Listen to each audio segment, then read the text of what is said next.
আজকে আমরা একটা প্রজেক্ট করলাম।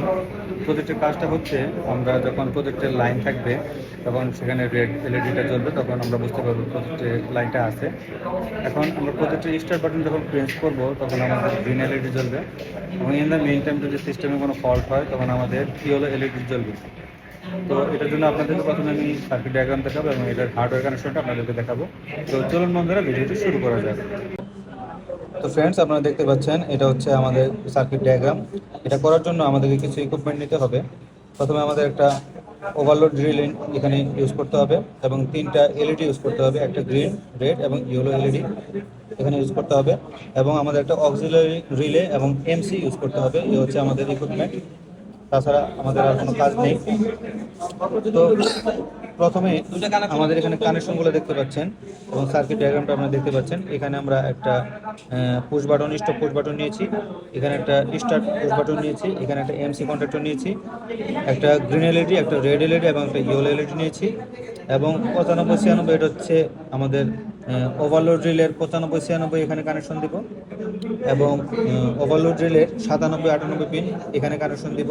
ইয়েলোর একটা প্রান্তের সাথে 98 এবং 97 সাথে এই 95 আমরা শর্ট করে দিয়েছি, এবং সিবি থেকে এখানে একটা কানেকশন আসবে, একটা লাইন আমাদের নিউট্রালে চলে যাবে।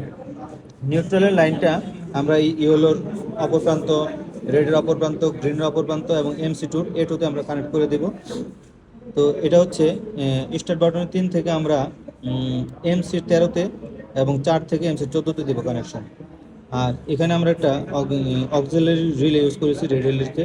যখন আমরা স্টপ বাটন প্রেস করব তখন আমাদের এই রেড এলইডিটা বন্ধ হয়ে যাবে, আমাদের গ্রিন এলইডিটা জ্বলবে। এটা আমাদের ল্যাচিংয়ের মাধ্যমে এই গ্রিন এলইডিটা চলতেছে।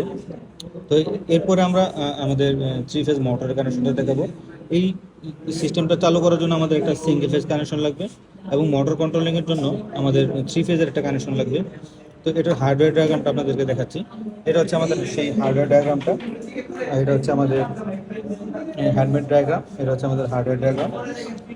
তো এটার কানেকশনটা হচ্ছে, প্রথমে আমাদের এই যে 3 ফেজের লাইনটা আমরা এখানে মোটর থেকে দিয়ে দিলাম মোটরটা এখানে চালানোর জন্য, এবং এই এলইডিগুলো জ্বালানোর জন্য আমরা একটা সিঙ্গেল ফেজ লাইন এখানে কানেক্ট করলাম ট্রিপিংয়ের জন্য। এটা হচ্ছে আমাদের একটা ওভারলোড রিলে, এটা একটা আমাদের অক্সিলারি রিলে, এটা হচ্ছে আমাদের এমসি কন্ট্যাক্টর। আমরা যখন এখানে লাইনটা দিব সিঙ্গেল ফেজে, তখন আপনারা দেখতে পাচ্ছেন আমাদের রেড এলইডিটা জ্বলতেছে।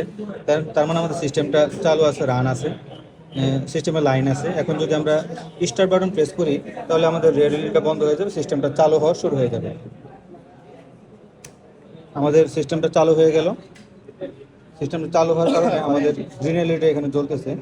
এখন ইন এনি কেস আমাদের সিস্টেমে যদি কোনো ফল্ট হলে আমাদের সিস্টেমটা ট্রিপ করে যাবে এবং আমাদের ইয়েলো এলইডিটা জ্বলবে। এখানে ট্রিপ করার জন্য এখানে আমাদের একটা ওভারলোড রিলে আছে, এটা হচ্ছে আমাদের ওভারলোড রিলে।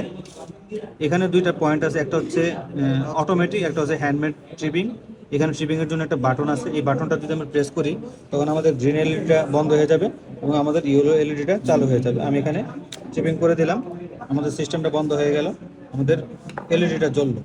যদি সিস্টেম চালু থাকতো তাহলে কি হতো, সিস্টেমটা চালু থাকলে আমাদের গ্রিন এলইডিটা জ্বলতো, এবং আমাদের এই যে মোটরটা, এই যে দেখুন ঘুরতেছে, আমাদের সিস্টেমটা ঠিক থাকার কারণে আমাদের মোটরটা ঘুরতেছে। এবং যদি আমাদের ফল্ট হয় এখানে দেখবেন যে আমাদের সেই মোটরটা বন্ধ হয়ে যাচ্ছে। তো আমি এখানে ফল্ট ঘটাই দিচ্ছি, একটা ফল্ট ঘটাই দিলাম। তো দেখতে পারলেন আমাদের সিস্টেমটা ঠিক হয়ে গেছে। এখন যদি আমরা আবার স্টার্ট বাটন প্রেস করি আমাদের সিস্টেমটা রান হচ্ছে না, কারণ আমাদের সিস্টেমটা ট্রিপিং অবস্থায় আছে। সেজন্য আমাদেরকে প্রথমে ট্রিপিংটা বন্ধ করে নিতে হবে, সিস্টেমটা রান করতে হবে, দেন আবার স্টার্ট বাটন প্রেস করলে সিস্টেমটা রান হবে, দেন আবার ফল্ট হলে এখানে ফল্ট হবে। সিস্টেমটা ক্লকওয়াইজ ঘুরতেছে। এখন যদি আমরা সিস্টেমটাকে অ্যান্টি ক্লকওয়াইজ ঘোরাতে চাই তাহলে এই যে মোটর থেকে যে 3টা লাইন বের হলো ফেজের লাইন, এই ফেজের লাইনগুলো এখান থেকে জাস্ট একটু রিভার্স করে দিতে হবে, তাহলে আমাদের মোটরটা অ্যান্টি ক্লকওয়াইজ ঘুরবে। Thank you.